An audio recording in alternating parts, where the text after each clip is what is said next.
1년 1독 성경 읽기 오늘은 4일차 창세기 12장에서 14장 말씀을 함께 보도록 하겠습니다. 오늘의 제목은 아름다운 하나님의 자녀예요. 여러분 너무 제목이 좋죠?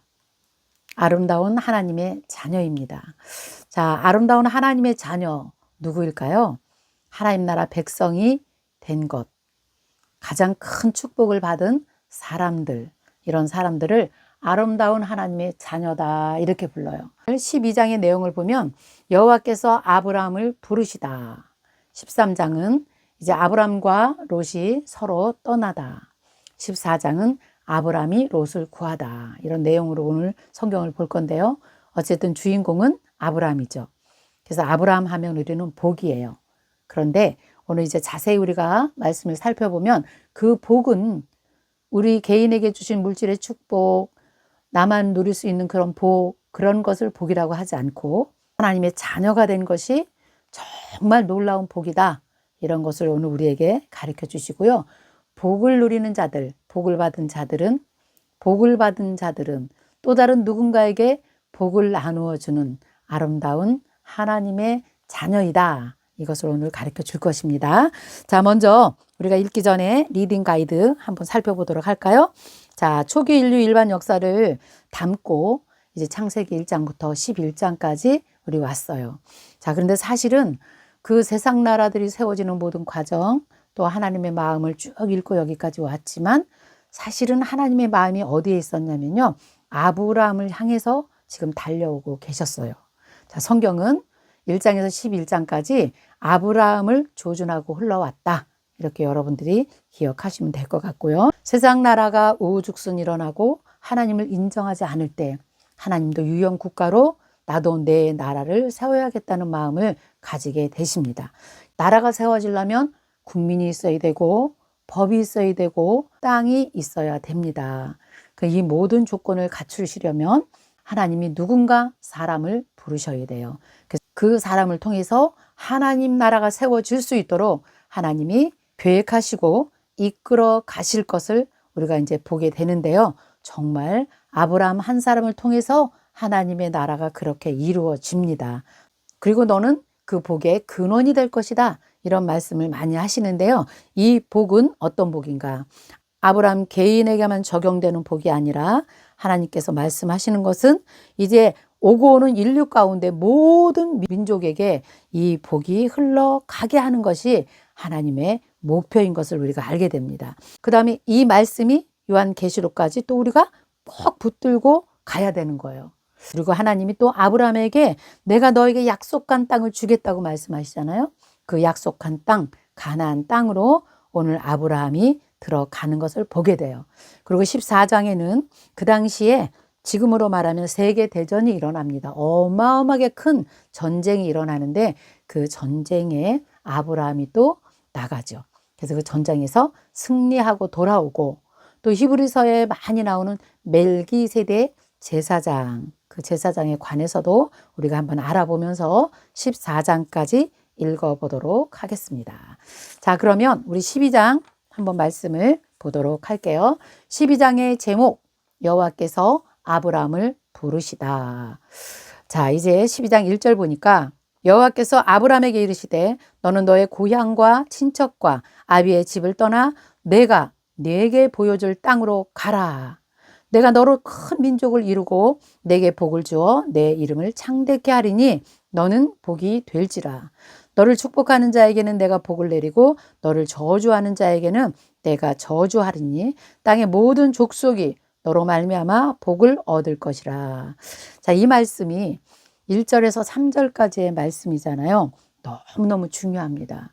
이 말씀은요, 성경 전체에 보석같이 박혀 있는 말씀이 이 말씀이에요. 얼마나 중요한 말씀인지 몰라요.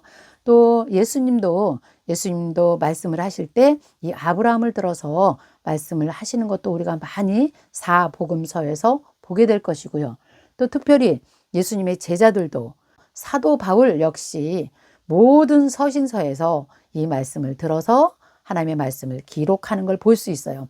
자, 그렇다면 그동안에 우리가 읽었던 아브라함은 믿음의 조상이야. 아브라함을 말하면 하나님 우리에게 아브라함 같은 복을 주세요. 뭐 창대케 되는 복을 주세요. 이런 개인 기도들을 우리가 너무 많이 했잖아요. 그러나 오늘 이 말씀은 그런 정도의 차원이 아니라 하나님께서 아브라함에게 주신 이 말씀이 어떠한 의미를 갖고 있는지 우리가 여기서 한번 깊이 한번 나누고 가고 싶습니다. 자, 하나님께서 이제 이스라엘 나라를 세우시면서 아브라함을 부르셔요. 부르시는 이유 있어요. 앞으로 이스라엘의 존재의 의의는 무엇이냐? 이스라엘 사명은 무엇이냐? 아브라함 너의 사명이 무엇인가? 이것을 보여주시는데 내가 너로 큰 민족을 이루고 내가 복을 주어 내 이름을 창대케 할 것인데 너는 그 복을 어떻게 할 것이냐? 너는 앞으로 모든 민족에게 이 복을 나누어 주라 이렇게 말씀하세요. 자, 복. 그 복은 우리가 누리는 복. 우리가 누리는 복, 눈에 보이는 복 이런 복이 아니에요. 영원한 하나님의 나라, 진리, 복음 이것을 선포하고 나가는 것이 이것이 복인데요. 이 복을 모든 민족, 지금 단어로 말하면 열방, 세계 모든 인류에게 이 복을 나누어 주라는 귀한 사명을 이스라엘에게 하나님께서 주신 것이죠. 지금 이 시대에 저와 여러분에게도 주신 것이에요. 구원받은 것 자체가 우리가 큰 복인데 복받은 사람은 어떻게 해야 되냐? 이 복을 나누어 주는 사명을 갖고 살아야 된다 이 말씀이에요. 그래서 저도 목이 터져라 이 말씀을 전하는 것은 내게 주신 하나님의 은혜를 생각할 때 내가 이 일을 하고야 말아야 되겠다. 나는 이 일을 해야 내가 이 복을 모든 민족에게 나누어 주는 사명을 정말 조금이라도 감당하고 사는 것이 아닌가 이런 생각을 하고 저도 이 일을 하는 것입니다. 말씀을 보면 볼수록 읽으면 읽을수록 하나님의 마음, 하나님의 음성이 우리에게 막 들려오는 것 같아요. 그래서 제가 오늘도 이 말씀을 붙들고 여기를 넘어가지 못하고 지금 있는 것입니다. 자, 이제 보면요. 하나님 나라 백성들은 주권이 누구에게 있습니까? 하나님께 있어요. 하나님께 있습니다. 그리고 우리는 어떻게 어디로 가서 살아야 되는가? 앞으로 하나님께서 보여줄 땅으로 가는 거예요. 그게 하나님 나라의 영토가 되는 것입니다. 그렇다면 하나님 나라 국민들은 어떻게 살아내야 될까요? 앞으로 큰 민족을 이루고 살아내기를 하나님께서 원하시며 아브라함을 통해서 이제 하나님의 나라 이스라엘이 세워지는 것, 그것이 지금 12장 1절에서 3절까지의 말씀이에요. 너무 중요하죠? 자, 4절에 보니까 이제 이에 아브라함이 여호와의 말씀을 따라갔고 롯도 그와 함께 갔으며 아브라함이 하란을 떠날 때에 75세였더라 그랬어요. 우르에서 부르심을 받고 하란까지 올라와서 하란에서 데라가 죽지요. 이제 아브라함이 그 하란을 떠날 수밖에 없어요. 왜? 하나님이 가나안 땅을 주신다 그랬잖아요. 아브라함이 이제 가나안으로 들어가지요. 6절에 보니까 아브라함이 그 땅을 지나 세겜 땅 모래 상수리 나무에 이르니 그때 가나안 사람이 그 땅에 거주하였더라. 세겜 땅에 일단 첫 번째 거주를 하네요. 여호와께서 아브라함에게 이르시되 내가 이 땅을 내 자손에게 주리라. 이 땅이 어디예요? 가나안 땅이에요. 자기에게 나타나신 여호와께 그가 그곳에서 제단을 쌓고 거기서 베델 동쪽 산으로 옮겨 장막을 치니 서쪽은 베델이요 동쪽은 아이라. 그가 그곳에서 여호와께 제단을 쌓고 여호와의 이름을 부르더니 점점 남방으로 옮겨갔더라. 남방이 어딜까요? 지도 그대로 보시면 돼요. 아래쪽으로 내려갔다 그거예요. 자, 위쪽을 말할 때는 이제 북방 이렇게 얘기합니다. 그 다음에 동쪽 그러면 어딜까요? 네, 동쪽 그러면 아시아 쪽이고 그 다음에 서쪽 그러면 유럽 쪽으로 우리가 생각하시면 되겠어요. 정확하게 동서남북을 성경에서 잘 제시해주고 있는 것도 우리가 보게 됩니다. 자, 이제 우리가 보면 10절부터 우리가 또 보게 되면요. 그 땅에 기근이 들었으므로 그 땅이 어디예요? 가나안 땅이죠. 그 가나안 땅이 기근이 들었다는 거예요. 그러니까 아브라함이 애굽에 거류하려고 당시에 애굽은 굉장히 기름진 땅, 아주 풍요한 땅으로 묘사가 되고 있어요. 왜 그럴까요? 거기는 나일강이 흐르고 있어요. 그래서 당시의 애굽은 살기가 좋은 땅이었어요.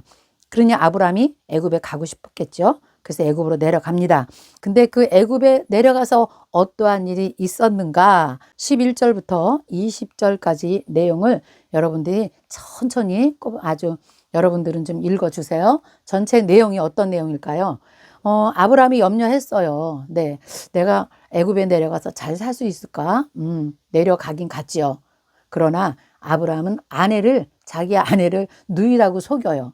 그래서 사례를 바로에게 보내면서 어찌할 도리가 없었어요. 그렇죠? 먹고 살아야 된다는 생각에. 그러나 하나님께서 은혜를 베풀어 주시죠.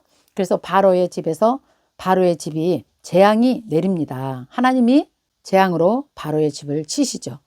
그러니까 바로가 아브라함을 얼마나 책망했겠어요. 내 아내를 도로 데려가라. 왜 나에게 누이라고 속였느냐 하면서 이제 보내주십니다. 이러한 아브라함의 행동을 볼 때에 우리가 아브라함이 정말 믿음의 조상 자격되는가 이런 생각하겠죠.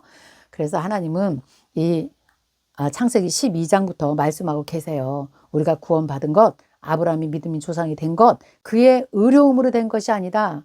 전적인 하나님의 은혜라는 것을 여기서 보여주고 있어요. 다른 말로 말하면 서신서의 내용이에요. 우리가 하나님께 구원받은 것, 절대적인 하나님의 은혜이죠. 맞습니다. 아브라함이 선택받고 첫 번째부터 이런 실수를 하는 것을 우리가 보게 돼요. 자, 그래서 결국은 19절에 누이라고 하였는가? 내가 그를 데려다가 아내를 삼게 하였느냐? 내 아내가 여기 있으니 이제 데려가라는 거예요. 바로가 이 사람에게 그 일로 명하여 데려가라. 그래서 그가 아내와 모든 소유를 가지고 이제 애굽에서 나오게 되는 내용입니다. 자, 이런 내용이 성경에 그대로 기록되어 있네요. 어떻게 보면 창피한 이야기지만 하나님 성경은 그대로 기록해 놓으셨다는 사실을 우리가 보게 됩니다. 13장 우리 한번 볼까요? 13장 1절 아브라함이 애굽에서 그와 그의 아내와 모든 소유와 롯과 함께 네겝으로 올라가니 네겝이 나오죠. 여러분 지도 잘 보세요. 아브라함에게 가축과 은과 금이 풍부하였더라. 그가 네겝에서부터 길을 떠나 베델에 이르매 베델과 아이 사이 고천에 장막 쳤던 곳에 이르니 그가 처음으로 제단을 쌓은 곳이다. 그러니까 아브라함이 처음으로 제단을 쌓은 곳이 어디예요? 베델이에요. 이 베델이라는 장소 굉장히 중요해요. 나중에 야곱도 우리가 베델로 올라가자 하면서 올라오죠. 그 장소가 베델입니다. 자, 그러면서 여기서 이제 어떠한 일이 벌어지는가? 아브라함과 롯이 가축이 굉장히 많이 늘어나기 시작했어요. 그래서 가나안 땅에 기근이 문제였잖아요. 기근이 들어서 이 가축들을 데리고 같이 살 수가 없었던 거예요. 왜냐하면 가축을 방목하기에는 물이 너무 많이 필요했기 때문에 그래요. 물이 있어야 되잖아요. 그래야 목초가 부족하지 않은데 그래서 생각하죠. 아브라함과 롯이 이제 헤어지기로 생각을 합니다. 8절에 보면 아브라함이 롯에게 이르되 우리가 한 친족이다. 너와 나는 한 가족이다. 나나 너나 내 목자나 내 목자가 서로 다투지 않게 너가 나를 떠나라. 내가 좌하면 나는 우하고 내가 우하면 나는 좌하리라. 이에 롯이 눈을 들어서 요단 지역을 이제 바라보니 수알까지 온 땅에 물이 넉넉하니 참 욕심이 나는 땅이겠죠. 왜 그럴까요? 물이 넉넉했기 때문에 그래요. 여호와께서 소돔과 고모라를 멸하시기 전이었기 때문에 여호와의 동산 같고 애굽 땅과 같았더라. 여호와의 동산, 에덴 동산이죠. 애굽과 같았다 그랬어요. 이 당시에 애굽은 굉장히 풍요로웠어요. 네, 물이 많고 라일강 때문에 그렇다 그랬죠. 그러므로 롯이 요단 온 지역을 택하고 동으로 옮겼어요. 그들이 서로 이제 떠났다는 거예요. 아브라함은 가나안 땅에 그냥 거주했고 롯은 그 지역의 도시에 머무르며 그 장막을 옮겨 소돔까지 이르렀더라. 소돔은 여호와 앞에서 악하고 큰 죄인이었더라 그랬어요. 자, 이때 당시에도 소돔 땅의 그 상황을 성경이 알려주고 있네요. 네, 그때 당시에 동성애가 아주 활발하게 이루어져 있었고 아주 성적인 타락으로 하나님의 정말 질서가 다 무너진 그런 땅이 소돔 땅이었어요. 왜 그럴까요? 물이 풍부하니 그 땅이 얼마나 살기 좋았겠어요. 사람들은 살기 좋아지면 죄를 져요. 모든 것이 풍부해지면 죄를 짓게 돼 있습니다. 그러니까 그 땅이 죄악이 가득 차였다 이렇게 우리에게 소개해 주고 있네요. 어쨌든 롯은 그 땅으로 간 거예요. 소돔 고모라 땅으로 갔다고 지금 기록이 되어 있습니다. 자, 그러면 이제 14절부터 17절까지 한번 우리가 보면요. 롯이 떠난 후에 하나님 아브라함에게 축복의 길을 열어주세요. 그 방법은 하나님 말씀에 의지해서 믿음으로 바라보는, 너가 바라보는 그 모든 땅을 내가 너에게 주겠다는 거예요. 이것이 지금 단어로 말하면 바라봄의 법칙이에요. 자, 믿음으로 바라봐라. 너가 이 땅을, 모든 땅을 바라봐라. 북쪽, 남쪽, 그리고 동쪽, 서쪽을 바라보라. 15절, 보이는 땅을 내가 너와 내 자손에게 줄 것이다. 영원히 이르리라. 이거 하나님께서 약속하십니다. 16절, 내가 내 자손이 땅에 티끌같이 되게 할 것이다. 내 자손이, 아브라함의 자손이, 지금 아직까지는 아브라함의 후손이 없어요. 그런데 하나님께서 내 자손이 땅에 티끌같이 될 것이다. 이렇게 말씀하신 것은 앞으로 이루어질 열방까지 나갈 구원을 하나님께서, 하나님의 말씀이 열방을 향해 나가 모든 민족을 구원하실 것을 지금 여기서부터 열어놓고 예언하고 계시는 걸 볼 수가 있을 거예요. 자, 17절, 너는 일어나 그 땅을 종과 횡으로 두루 다니며 보라. 내가 그것을 내게 줄 것이다. 이에 아브라함이 장막을 옮겨서 어디로 갑니까? 헤브론에 있는 마므레 상수리 수풀에 이르러 거주하며 거기서 여호와를 위해서 뭐 했어요? 또 제단을 쌓았더라. 그러니까 셈의 후손으로 나온 이 아브라함, 정말 가는 곳곳마다 노아가 제단을 쌓은 걸 우리가 봤지요. 아브라함 역시 마찬가지. 가는 곳곳마다 제단을 쌓아 하나님을 기쁘시게 예배자의 삶을 살았던 것을 볼 수가 있습니다. 자, 이제 우리 14장 볼까요? 아브라함이 롯을 구합니다. 무슨 일이 일어났길래 아브라함이 롯을 구하는지 한번 볼게요. 사실 이 14장 내용이 굉장히 어려워요. 우리 평신도들이 혼자 읽기는 굉장히 어려운 내용이라 제가 일단 상황 설명을 좀 해드릴게요. 그리고 여러분들은 찬찬히 읽어보시면 될 것 같아요. 자, 당시에 하면서 이게 왕의 이름이 쭉 나오죠. 이 왕들 이름이 가설이 아니에요. 정말 이 당시에 살고 있었던 그 땅의 왕들의 이름이에요. 우리가 고대 전쟁을 이렇게 인터넷에서 찾아봐도 이때 당시에 이 전쟁이 굉장히 중요한 전쟁이었고, 지금으로 말하면 세계대전이라고 생각하시면 돼요. 서로 연합군을 막 이끌면서 전쟁을 치렀던 그런, 실제 있었던 그런 전쟁입니다. 자, 가나안 남부에 5나라가 있었어요. 엘람 왕 그돌라메 오멜이라고 해요. 그돌라오멜을 반역해서 조공을 바치지 않은 일로 인해 가지고 가나안 북부, 저 위쪽이죠. 4개 국과 아래쪽에 5개 국 사이에서 전쟁이 일어난 거예요. 자, 그런데 그 전쟁의 결과가 뭐냐? 남부의 동맹군이 패배를 해요. 남부. 그게 소돔과 고모라 땅이에요. 그래서 그 땅의 모든 재물과 양식이 다 약탈을 당해요. 그게 어디 나오냐면 10절에 나옵니다. 14장 10절. 시딤 골짜기에는 역청구덩이가 많은지라 소돔 왕과 고모라 왕이 달아날 때에 그들이 거기에 빠지고 그 나머지는 산으로 도망하매. 11절. 네 명의 왕이 소돔과 고모라의 모든 재물과 양식을 다 빼앗아 가고 소돔에 거주하는 아브라함의 조카 롯도 사로잡고, 요게 중요한 것이에요. 아브라함하고 연결됐기 때문에 롯 재물을 다 뺏겼다는 거예요. 롯도 잡히고 재물까지 다 뺏겼다는 거예요. 자, 그런데 13절에 보니까 도망한 사람 중에 한 사람, 히브리 사람이 아브라함에게 와서 그걸 알려준 거예요. 그때 이제 아브라함이 어떻게 됐을까요? 이 소식을 들은 아브라함이 자기 집에서 훈련시킨 병사 318명을 이끌고 밤에요. 야간 기습 공격을 해서 롯을 구해냅니다. 롯만 구해낸 게 아니에요. 빼앗겼던 모든 것들 다, 포로들까지 다 구출하고요. 재물까지 다 다시 찾아오는 그런 일이 여기 이제 기록되어 있어요. 자, 멋지지 않아요? 아브라함이 개인으로 어떻게 318명의 군사를 거느리고 있었다는 거예요. 그래서 자기 롯 조카를 구해내는 그런 일인데, 어려운 전쟁 이야기지만 여러분들이 잘 읽어보시면 이해가 됩니다. 자, 그 다음에 우리 17절 볼까요?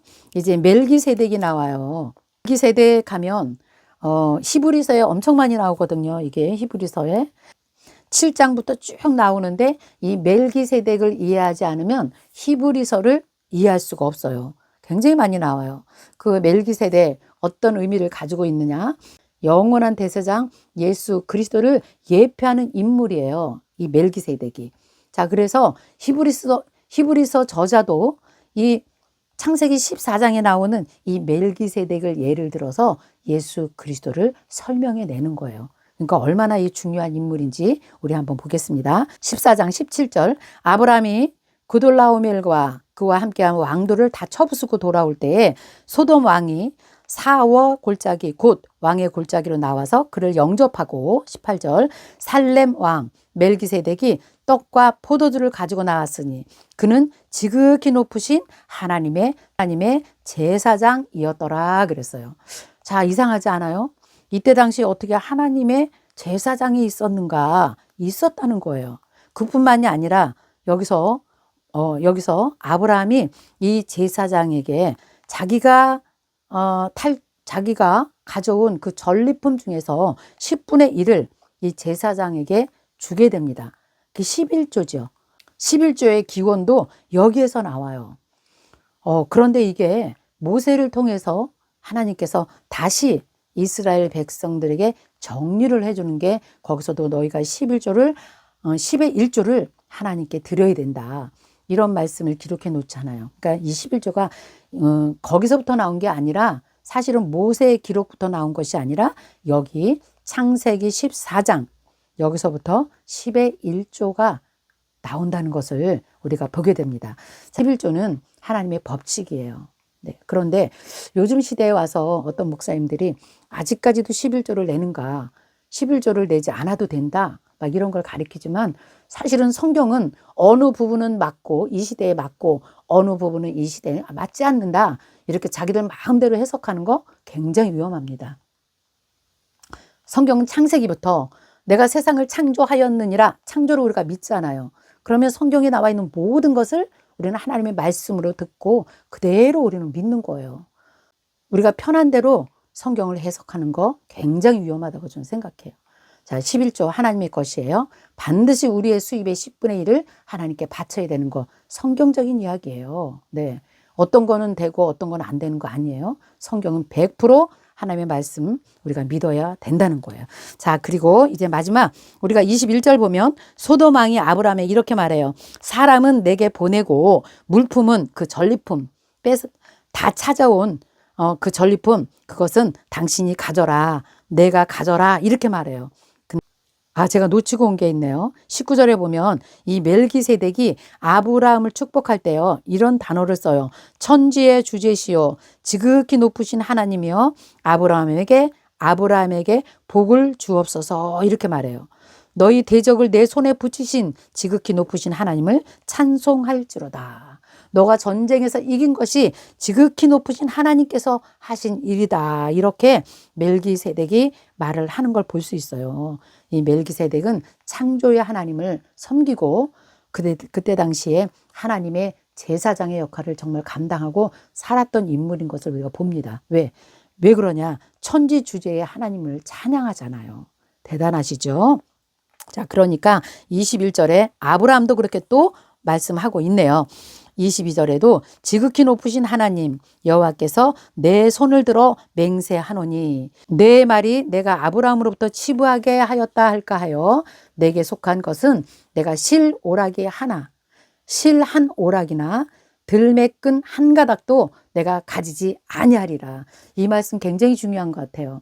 나는 너가 나에게 가지러 간 그런 물품, 그런 전리품 나는 다 필요 없다. 이것은 내가 가지지 않기로 나는 마음 먹었다 이렇게 말해요. 아브라함 멋있지 않아요? 그렇죠. 개인적으로 318명의 군사를 가지고 있는 그 아브라함이 전쟁에서 가져온 이런 것을 갖고 싶지 않겠죠. 여기 단어 멋있지 않아요? 실 한 오락이나 들매끈 한 가닥도 내가 가지지 아니하리라. 아주 멋집니다. 자, 24절 오직 젊은이들이 먹은 것과 나와 동행한 아넬과 에스골과 마블의 분깃을 제외하고는 내가 그것을 갖지 아니할 것이다.